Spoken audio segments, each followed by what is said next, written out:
എൻ്റെ കർത്താവും എൻ്റെ ദൈവവുമേ, എന്നിലൂടെ അങ്ങയുടെ വചനങ്ങൾ കേൾക്കുന്ന എല്ലാവരെയും അവിടുന്ന് ധാരാളമായി അനുഗ്രഹിക്കണമെന്ന് താഴ്മയോടെ അപേക്ഷിക്കുന്നു.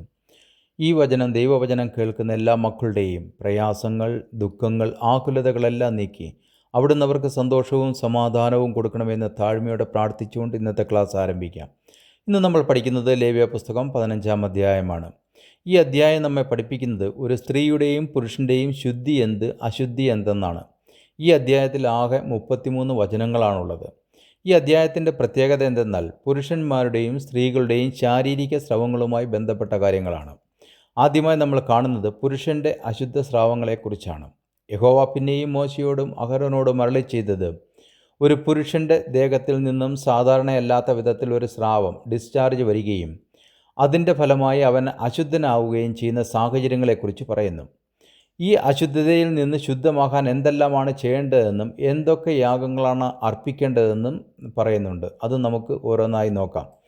സ്രവക്കാരൻ കിടക്കുന്ന കിടക്ക ഒക്കെയും അശുദ്ധം, അവനിരിക്കുന്ന സാധനമൊക്കെയും അശുദ്ധം. അവൻ്റെ കിടക്ക തൊടുന്ന മനുഷ്യൻ വസ്ത്രമലക്കി വെള്ളത്തിൽ കുളിക്കുകയും സന്ധ്യ വരെ അശുദ്ധനായിരിക്കുകയും വേണം. സ്രവക്കാരനിരുന്ന സാധനത്തിന്മേലിരിക്കുന്നവനും അവൻ്റെ ദേഹം തൊടുന്നവനും വസ്ത്രമലക്കി വെള്ളത്തിൽ കുളിക്കുകയും സന്ധ്യ വരെ അശുദ്ധനായിരിക്കുകയും വേണം. സ്രവക്കാരൻ ശുദ്ധിയുള്ളവൻ്റെ മേൽ തുപ്പിയാൽ അവൻ വസ്ത്രമലക്കി വെള്ളത്തിൽ കുളിക്കുകയും സന്ധ്യ വരെ അശുദ്ധനായിരിക്കുകയും വേണം. സ്രവക്കാരൻ കയറിപ്പോകുന്ന ഏത് വാഹനവും അശുദ്ധമാകും. അവൻ്റെ കീഴെ ഇരുന്ന ഏതിനെയും തൊടുന്നവനെല്ലാം സന്ധ്യ വരെ അശുദ്ധനായിരിക്കണം. അവയെ വഹിക്കുന്നവൻ വസ്ത്രമലക്കി വെള്ളത്തിൽ കുളിക്കുകയും സന്ധ്യ വരെ അശുദ്ധനായിരിക്കുകയും വേണം. സ്രവക്കാരൻ വെള്ളം കൊണ്ട് കൈ കഴുകാതെ ആരെയെങ്കിലും തൊട്ടാൽ അവൻ വസ്ത്രമലക്കി വെള്ളത്തിൽ കുളിക്കുകയും സന്ധ്യ വരെ അശുദ്ധനായിരിക്കുകയും വേണം.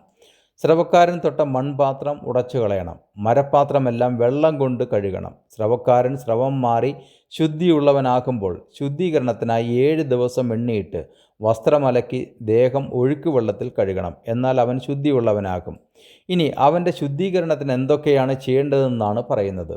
8-ാം ദിവസം അവൻ 2 കുറുപ്രാവിനെയോ 2 പ്രാവിൻ കുഞ്ഞിനെയോ എടുത്ത് സമാഗമന കൂടാരത്തിൻ്റെ വാതിൽക്കൽ യഹോവയുടെ സന്നിധിയിൽ വന്ന് അവയെ പുരോഹിതൻ്റെ പക്കൽ കൊടുക്കണം. പുരോഹിതൻ അവയിൽ ഒന്നിനെ പാപയാഗമായിട്ടും മറ്റതിനെ ഹോമയാഗമായിട്ടും അർപ്പിക്കണം. ഇങ്ങനെ പുരോഹിതൻ അവന് വേണ്ടി യഹോവയുടെ സന്നിധിയിൽ തൻ്റെ സ്രവത്തിന് പ്രായശ്ചിത്തം കഴിക്കണം. ഒരുത്തിന് ബീജം പോയാൽ അവൻ തൻ്റെ ദേഹം മുഴുവനും വെള്ളത്തിൽ കഴുകുകയും സന്ധ്യ വരെ അശുദ്ധനായിരിക്കുകയും വേണം. ബീജം വീണ സകല വസ്ത്രവും വെള്ളത്തിൽ കഴുകുകയും അത് സന്ധ്യ വരെ അശുദ്ധമായിരിക്കുകയും വേണം. പുരുഷനും സ്ത്രീയും തമ്മിൽ ബീജസ്ഖലനത്തോടുകൂടെ ശയിച്ചാൽ ഇരുവരും വെള്ളത്തിൽ കുളിക്കുകയും സന്ധ്യ വരെ അശുദ്ധരായിരിക്കുകയും വേണം. ഇനി നമ്മൾ കാണുന്നത് ഒരു സ്ത്രീക്ക് സ്രവമുണ്ടായി അവളുടെ അംഗസ്രവം രക്തമായിരുന്നാൽ അവൾ 7 ദിവസം അശുദ്ധയായിരിക്കണം. അവളെ തൊടുന്നവനെല്ലാം സന്ധ്യ വരെ അശുദ്ധനായിരിക്കണം. അവളുടെ അശുദ്ധിയിൽ അവൾ ഏതിന്മേലെങ്കിലും കിടന്നാലോ ഇരുന്നാലോ അതൊക്കെയും അശുദ്ധമായിരിക്കണം. അവളുടെ കിടക്ക തൊടുന്നവനെല്ലാം വസ്ത്രമലക്കി വെള്ളത്തിൽ കുളിക്കുകയും സന്ധ്യ വരെ അശുദ്ധനായിരിക്കുകയും വേണം. അവളിരുന്ന ഏതൊരു സാധനവും തൊടുന്നവനെല്ലാം വസ്ത്രമലക്കി വെള്ളത്തിൽ കുളിക്കുകയും സന്ധ്യ വരെ അശുദ്ധനായിരിക്കുകയും വേണം. അവളുടെ കിടക്കമേലോ അവൾ ഇരുന്നതിന് മേലോ ഉള്ള ഏതൊന്നിലും തൊടുന്നവൻ സന്ധ്യ വരെ അശുദ്ധനായിരിക്കണം. ഒരുത്തൻ അവളോടുകൂടെ ശയിക്കുകയും അവളുടെ അശുദ്ധി അവൻ്റെ മേലാകുകയും ചെയ്താൽ അവൻ 7 ദിവസം അശുദ്ധനായിരിക്കണം. അവൻ കിടക്കുന്ന കിടക്ക ഒക്കെയും അശുദ്ധമാകും. ഒരു സ്ത്രീക്ക് ഋതുകാലത്തല്ലാതെ രക്തസ്രാവം ഏറിയ ദിവസം ഉണ്ടാകുകയോ ഋതുകാലം കവിഞ്ഞ് സ്രവിക്കുകയോ ചെയ്താൽ അവളുടെ അശുദ്ധിയുടെ സ്രവകാലമൊക്കെയും ഋതുകാലം പോലെ ഇരിക്കണം. അവൾ അശുദ്ധയായിരിക്കണം. രക്തസ്രാവമുള്ള കാലത്തെല്ലാം അവൾ കിടക്കുന്ന കിടക്കയൊക്കെയും ഋതുകാലത്തിലെ കിടക്ക പോലെ ഇരിക്കണം. അവൾ ഇരിക്കുന്ന സാധനമൊക്കെയും ഋതുകാലത്തിലെ അശുദ്ധി പോലെ അശുദ്ധമായിരിക്കണം. അവളിരുന്നതും തൊട്ടതും കിടന്നതുമായതെല്ലാം തൊടുന്നവരെല്ലാം അശുദ്ധരാകും. അവർ വസ്ത്രമലക്കി വെള്ളത്തിൽ കുളിക്കുകയും സന്ധ്യ വരെ അശുദ്ധനായിരിക്കുകയും വേണം. ഇനി സ്ത്രീയുടെ ശുദ്ധീകരണ നടപടികൾ എന്തൊക്കെയെന്ന് നോക്കാം. രക്തസ്രാവം മാറി ശുദ്ധിയുള്ളവളായാൽ അവൾ 7 ദിവസം എണ്ണിക്കൊള്ളണം. അതിൻ്റെ ശേഷം അവൾ ശുദ്ധിയുള്ളവളാകും. 8-ാം ദിവസം അവൾ 2 കുറുപ്രാവിനെയോ 2 പ്രാവിൻ കുഞ്ഞിനെയോ എടുത്ത് സമാഗമന കൂടാരത്തിൻ്റെ വാതിൽക്കൽ പുരോഹിതൻ്റെ അടുക്കൽ കൊണ്ടുവരണം. പുരോഹിതൻ ഒന്നിനെ പാപയാഗമായിട്ടും മറ്റതിനെ ഹോമയാഗമായിട്ടും അർപ്പിക്കണം. ഇങ്ങനെ പുരോഹിതൻ അവൾക്ക് വേണ്ടി യഹോവയുടെ സന്നിധിയിൽ അവളുടെ അശുദ്ധിയുടെ രക്തസ്രാവം നിമിത്തം പ്രായശ്ചിത്തം കഴിക്കണം. 31 മുതൽ 33 വരെ നമ്മൾ കാണുന്നത് ഈ എല്ലാ ശുദ്ധി അശുദ്ധി നിയമങ്ങൾ ദൈവം ഇസ്രായേൽ മക്കൾക്ക് നൽകിയതാണെന്നും ഈ നിയമങ്ങൾ അനുസരിച്ച് ജീവിച്ചാൽ അവർ ഭവനവും ദൈവിക മന്ദിരവും അശുദ്ധമാക്കാതിരിക്കും എന്നാണ്. ശരീരത്തിലെ പ്രത്യേക സ്രവങ്ങളാൽ ഉണ്ടാകുന്ന താൽക്കാലിക അശുദ്ധിയും അതിനുശേഷം സ്വീകരിക്കേണ്ട ശുദ്ധീകരണ ക്രമങ്ങളുമാണ് നമ്മൾ മുകളിൽ പഠിച്ചത്. ദൈവത്തോടുള്ള വിശുദ്ധത നിലനിർത്തുന്നതിനുള്ള വിധികളാണിതെല്ലാം. ക്രിസ്ത്യാനികൾക്ക് ഇതെങ്ങനെ ബാധകമായിരിക്കുന്നു എന്ന് നോക്കാം. ക്രിസ്തീയ വിശ്വാസികൾ യേശു ക്രിസ്തുവിൽ പരിപൂർണരാണ്.